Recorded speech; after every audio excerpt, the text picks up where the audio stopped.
They handed me the Crystal Award with one hand and slipped the termination letter into the other. I stood there under the glowing lights of the Renaissance Hotel ballroom in downtown Seattle, the applause echoing off the glass chandeliers, smiling like a fool. It was all choreographed, down to the timing of the spotlight, the carefully worded speech, even the cold slip of paper masked as gratitude. If I'd been paying closer attention, maybe I would have seen it coming. But betrayal doesn't march in with sirens. It sneaks in, dressed as praise. 3 weeks earlier, I stood alone outside the executive boardroom on the 27th floor of Novant Analytics. I'd arrived 10 minutes early for a planning session and was just scrolling through emails when I heard voices leaking through the door left slightly ajar. I didn't want to eavesdrop, but you'd have to be deaf not to hear. It was Jackson Ward, our COO, a man with a voice like velvet soaked in poison, and Lauren Nash, our newly minted head of people. Lauren had once been my friend. Years ago, I coached her through a messy team transition, taught her how to read a boardroom, how to lead from both the gut and the data. I helped her rise, and now she was gutting me from the inside. She thinks closing Havex makes her indispensable, Lauren muttered. Jackson's chuckle was thin and sharp. She's a brilliant tool, but tools don't lead. They build. You want stability at the top, not disruption. Lauren added, we can't brand around her. It's not the image we're selling. Then Jackson sealed it. We'll give her the award. Let her have her night. And then we clean house. I didn't breathe. I didn't blink. I stood there frozen, like a ghost haunting a company I helped build. And that's when I knew the decision had already been made. Back at my desk, I stared through the floor-to-ceiling windows of her downtown office. Seattle stretched out below me, beautiful and indifferent. 11 years of my life were etched into this skyline. I'd been there when Novant nearly folded, when we lost funding, when clients walked. And I was there when we clawed our way back. The Havex deal wasn't luck. It was blood, insomnia, and precision. And none of that mattered. I didn't rage. I didn't storm the boardroom. I just sat there, quiet, still. And in that stillness, something inside me shifted. If they were going to erase me from the story, I'd write a new one. I should have walked away that day, should have packed my things, deleted my badge access, and left them to rot in the mess they were quietly preparing. But the very next morning, my phone rang, and with it came the reason I stayed. Jackson, it's official, said the voice on the other end. We're in. It was Amanda Cho, Havex's chief innovation officer. Her tone was calm, but what she said next made my heart stop. We've reviewed your proposal. $1,200 million over 7 years. Full systems integration. Energy forecasting. Emissions compliance. All of it. But there's one condition. I waited. You lead it, she said. Personally. You mean oversee the project? No, she said, clear as steel. We want you. The deal's tied to your leadership. If you're not steering, we're not signing. In that moment, something clicked. It wasn't just validation. It was proof that the value I brought wasn't internal. It wasn't political. It was real, tangible, recognized, not by my own company, but by someone with enough money and leverage to say, we trust you. I brought the news to Jackson and Lauren that afternoon, slid the printed summary across the conference table. The figure at the top practically glowed, $1.2 billion. They didn't celebrate. Jackson barely blinked. That's unexpected. Lauren crossed her legs and gave a tight smile. Clients usually don't dictate internal staffing. No, I said, steady, but this isn't a usual deal. This is the biggest contract in company history. And it saves us. They glanced at the folder like it might explode. I'll need full DevOps access, I continued. We'll roll out in 3 phases. Deliverables start Q3. Havex expects an MVP by mid-year. Jackson mumbled something about legal. Lauren just nodded. No joy. No excitement. Just something colder. That hum again, like ice forming beneath a frozen lake. Still, I went forward. I met with Havex's team the next morning. Aligned stacks. Drafted protocols. Finalized a roadmap that would have taken lesser teams months to plan. My team buzzed with energy. Slack channels lit up. Engineers messaged me things like, let's build the future, and finally, a real project again. For a while, I forgot what I'd overheard. I let myself believe success might shield me. But here's the thing about winning too big. It doesn't earn you safety. It paints a target on your back. I started noticing the signs. Jackson missing key reviews. Lauren skipping updates. My name disappearing from project briefs. Quiet. Subtle. Calculated. Most people ignore the whispers until it's too late. I didn't. The moment Havex signed the deal, with me named explicitly in the contract, I stopped celebrating, and I started preparing. I didn't tell anyone, not even my most trusted engineers, not the junior devs I'd mentored for years, not our project leads who cheered when the Havex deal closed, and certainly not David, who had once promised me we'd build forever or burn out together. No one could know, not yet, because the minute they knew, I would lose control. I waited until Friday night. The office was emptying out, the cleaning crew rolling their carts down the hallway, that soft hum of vacuum motors and fluorescent lights filling the silence. I locked my door, pulled out a file cabinet I hadn't opened in nearly a decade, and reached for a thin, dust-covered envelope labeled Vendor Legal Archives. Inside, tucked beneath old invoices and project briefs, was a laptop. Not Novant property. Mine. I bought it back when I was freelancing in Palo Alto, before I ever joined Novant Analytics. It was old, but built like a tank. I had kept it updated, sealed, air-gapped from company systems.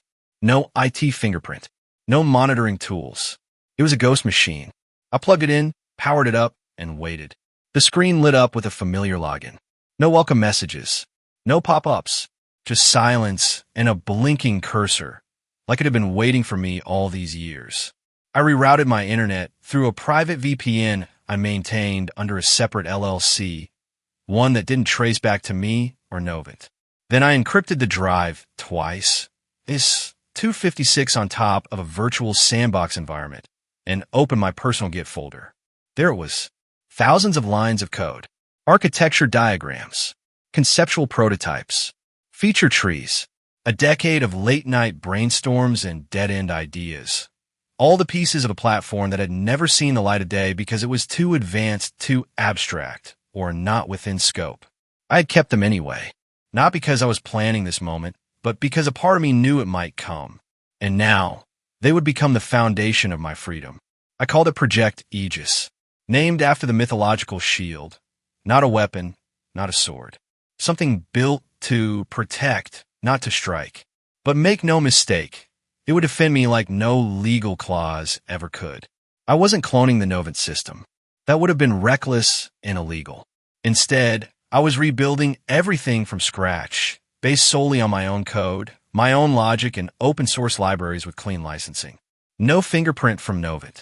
No touchpoint I didn't control. This version would be smarter, leaner, modular, with adaptive load balancing protocols that could deploy across 5 different industries. A platform that could serve not just Havex, but logistics, healthcare, even government infrastructure. And deep inside the core, I embedded something else. A silent audit engine. It would log every attempt to access files outside of approved user sessions. Track IPs, timestamps, username trails, behavior patterns, anything that fell off. Within the first week, Aegis logged 18 unauthorized access attempts. By the second, 41, mostly from Lauren's credentials, sometimes her assistants, a few from unknown mass devices routed through internal proxies. They weren't just watching me. They were harvesting usage metrics, model performance charts, raw data snapshots, things I hadn't sent. They were preparing something, a replacement, a phase-out, maybe even a legal strategy to claim ownership.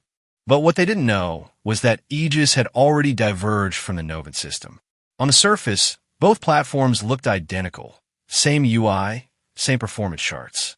But underneath, the logic trees were completely separate. My version had 3 hidden gates. One blocked admin transfers without biometric verification. One allowed a remote wipe on tamper detection.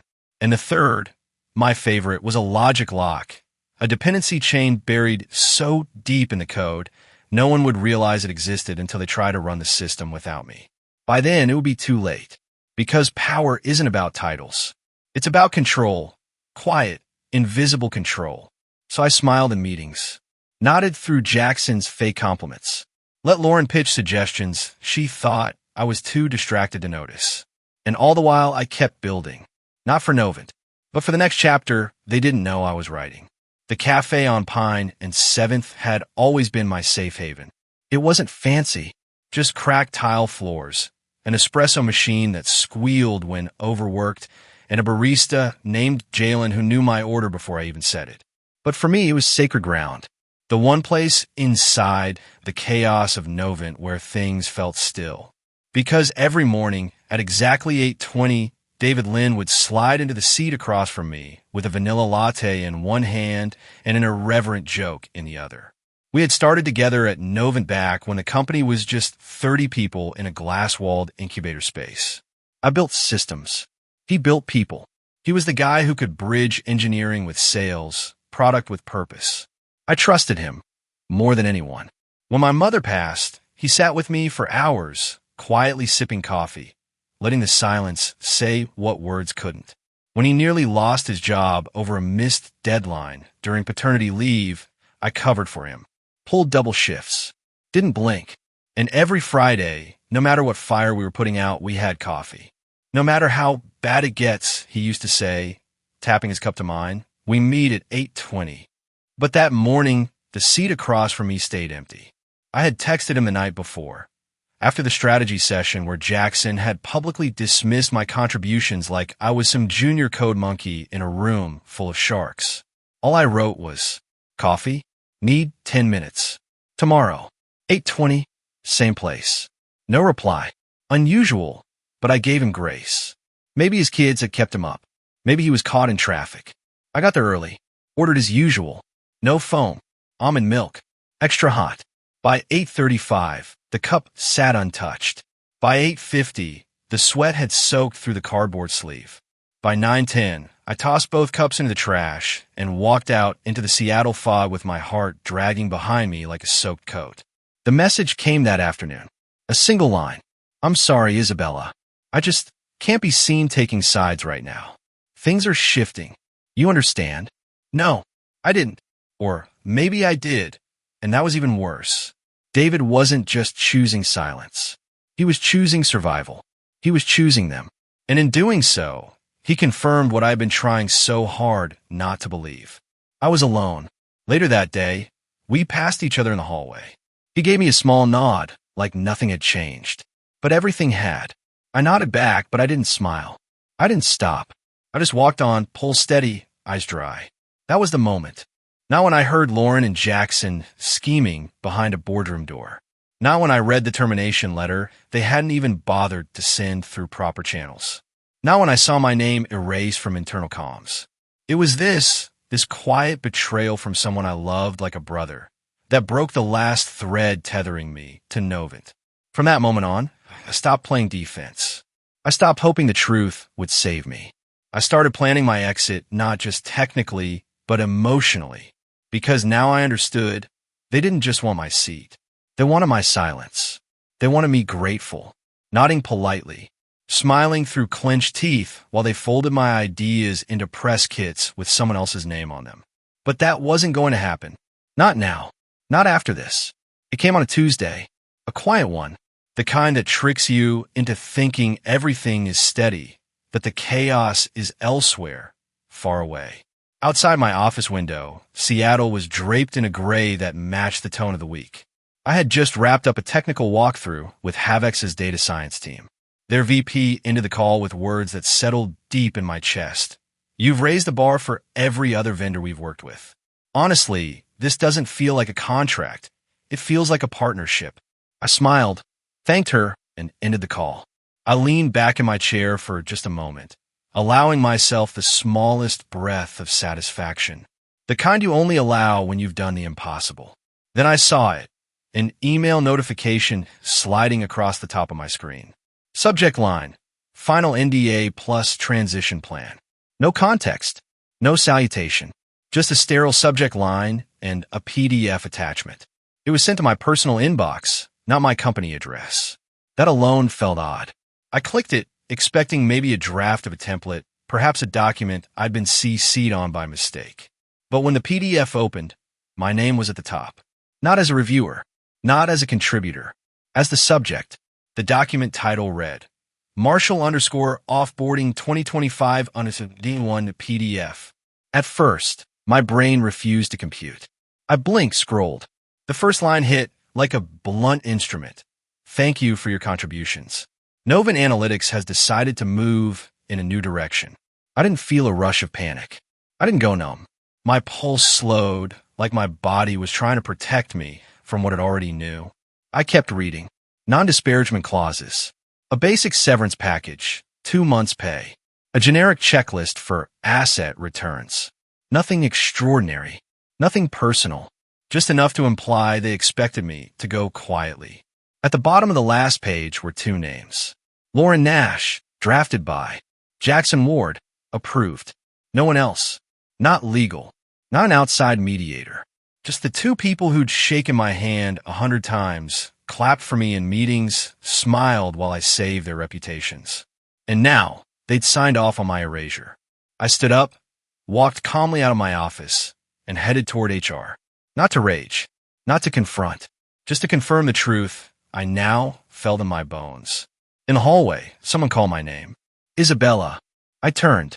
It was Kara Patel, a young HR coordinator with shaking hands and panic in her eyes.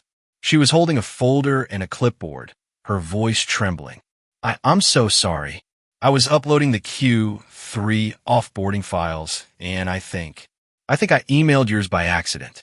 I didn't realize it hadn't been sent yet. I looked at her, soft but direct. So it's real. Kara hesitated, then nodded. Lauren asked me to keep it confidential until after the rollout plan. I didn't mean to.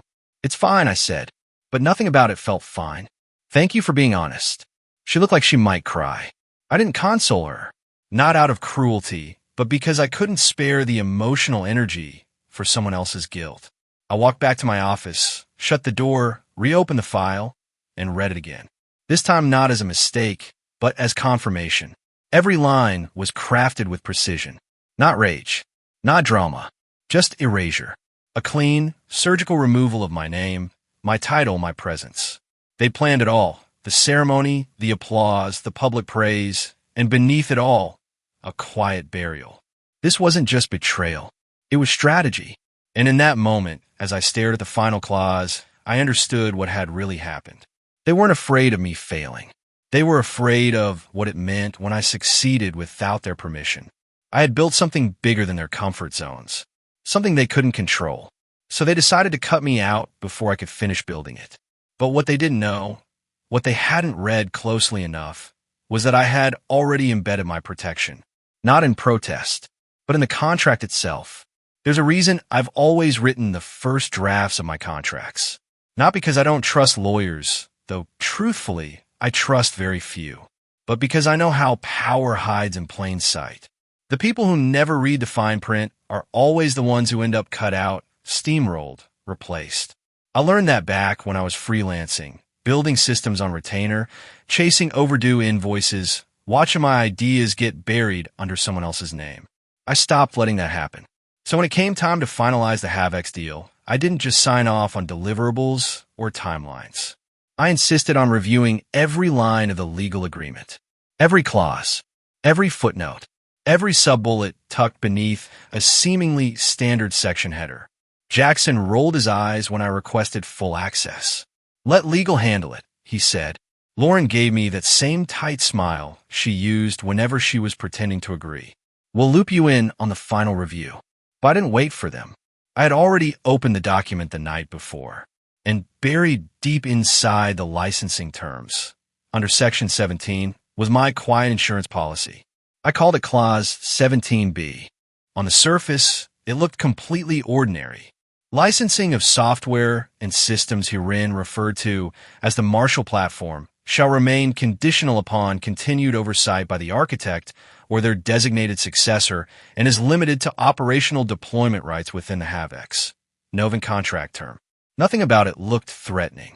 Legal skimmed right past it. They filed it under standard framework IP language. But it wasn't standard. It wasn't harmless. It was a time bomb.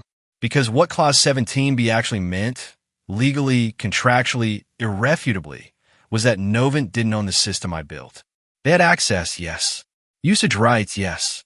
But only under one condition, that I remain in oversight. The moment they removed me, without appointing my successor or honoring my continued involvement, they would lose the license. And if that happened, Havex would be free to walk away. Penalty-free. No breach on their side. No damages. Just exit clean. It wasn't ego. It was protection. I was the architect. The logic of the platform ran through my decisions, my design principles, my code. Without me, they couldn't replicate it. Not correctly, not legally. They thought I was just the builder. Replaceable. Interchangeable. A glorified engineer with too much attitude and not enough polish. But I had done more than write the code. I had embedded the truth into the system's legal DNA, and they never saw it coming. After I got back to my office and sat with that termination packet for a while, I opened my copy of the Havex contract again, scrolled straight to clause 17b. Read it for the 100th time. It held. Rock solid. Not even Lauren's edits or Jackson's interference could unravel it without triggering a breach. I pictured it then, the moment they would realize. The boardroom scramble. The investors asking questions. The legal team flipping through pages they hadn't thought mattered. The dawning horror as someone finally pointed to that clause and whispered she tied the system to herself. And by then, it would be too late. That's the thing about power. The real kind doesn't shout. It whispers. It waits. It hides in the margins, in the overlooked lines, in the contracts no one thinks to read until it's already decided everything. But power, no matter how carefully written, still needs timing, still needs patience. So I didn't flaunt it. I didn't march into Jackson's office and slam the contract on his desk. I didn't BCC the leadership team or make noise on Slack. I simply opened my inbox and composed a short email. Not to Novant, to Morgan Levitt, Havex's Chief Innovation Officer. Subject line, follow-up oversight and continuity. Hi Morgan. As we move into implementation, I wanted to reaffirm that deployment remains aligned with the licensing terms outlined in Clause 17b. As discussed, continuity of architectural oversight is critical to maintaining system stability. Please let me know if legal has any questions. Warm regards, Isabella Marshall. No flag, no CC, just quiet, professional precision. Her reply came less than 2 hours later. Thanks for the confirmation, Isabella. We're fully aligned.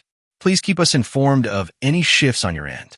We're excited to move forward, especially with your continued leadership. That last line, it was all I needed. They wanted me, not just the system, not just the dashboards or the metrics or the data lake integrations. Me. And Novant had just signed away the very thing the client demanded. All I had to do now was wait. Wait for the moment when they try to launch without me. Wait for the clause to activate. Wait for the empire they built on top of me to collapse from the inside. There's a strange calm that settles over you when you've already accepted the betrayal. Not anger, not fear, something colder, more focused, like standing at the edge of a frozen lake, knowing exactly where the cracks will start when the weight finally shifts. The night before the ceremony, I stayed late at the office. Not because I had to, but because I wanted to feel the space one last time while it was still mine. The walls of the 27th floor conference room still carried echoes of my voice, pacing in front of whiteboards, defending budgets that didn't exist yet, pitching systems that sounded like fiction until I made them real. But that night, I didn't speak. I just stood still, letting the silence fill the space I once owned. They thought I didn't know, that I hadn't noticed the emails I was left off of, the meetings that moved without me, the sudden changes in tone, the way Lauren smiled with her lips but not her eyes. They thought I was still clinging to hope, still waiting for recognition, still naive enough to believe that applause meant belonging. But I wasn't. Not anymore. 2 nights earlier, I had finalized the transfer. The real system, the one Havex trusted, the one that could run circles around any legacy architecture, had already been decoupled from Novant servers. The mirrored copy still sitting in their infrastructure was just that, a reflection, clean enough to pass demos, functional enough to delay suspicion, but hollow underneath. The core logic had already been rerouted to external nodes I controlled. The live data feed, the dynamic recalibration engine, the behavior learning models, all gone. I sat alone in my apartment that night, the city humming outside my window, Miles Davis playing low from the speakers. My screen was filled with green, the Aegis interface. Diagnostics, clear. Performance, optimal. Transfer logs, completed. I ran the final sync, encrypted the backups, and closed the terminal with one last command. Aegis final sync, .sh. No fanfare, no theatrics, just the truth, locked inside the system like a quiet ghost waiting for a key no one else had. And then I slept, deeper than I had in months. The morning of the shareholder event arrived like theater. A ballroom transformed, blue and silver banners draped from the ceiling, crystal centerpieces catching the light, waitstaff moving like clockwork, and on the center screen, a rotating carousel of buzzwords, innovation, leadership, vision. They dressed it up well, the burial. Somewhere backstage, I stood in front of a mirror, my mic already clipped, the program in my hand. I looked like every other executive there. Polished, calm, scripted. But in my palm was the envelope Lauren had handed me 30 minutes before. Just a little something for clarity moving forward, she had said, her voice dripping sugar. Clarity. I didn't open it. I didn't need to. I had already read the termination letter when Kara accidentally sent it to my personal inbox. I had already seen the date, stamped 4 days before this celebration was even announced. I knew exactly what was inside. This wasn't a send-off. It was a performance. One where the final scene had already been written, and I was just expected to smile through it. The announcer's voice echoed through the ballroom.